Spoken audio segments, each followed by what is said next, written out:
Hey guys, welcome to Nitro RCX. Today we're going to be showing you guys the new Terrain 10 Rally Short Course Truck. If you guys know our Rally Monster electric powered truck, now we're taking a close look at the roll cage.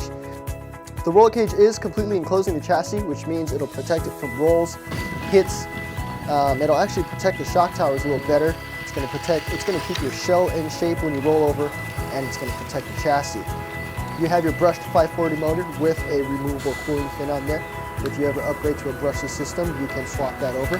It is shaft-driven four-wheel drive. You got an aluminum shaft running down the middle, driving power to the front and rear differentials, going to the drive shaft hubs and giving you four-wheel drive. You're getting a brushed ESC, and this is Lipo Compatible, 7.4 volt lithium polymer battery, 2-cell. It is waterproof, so you can run it through puddles. If you want more specs and detailed vids, head on over to the website. Other awesome new trucks and vehicles at nitrorcx.com. Thank you guys. See you later.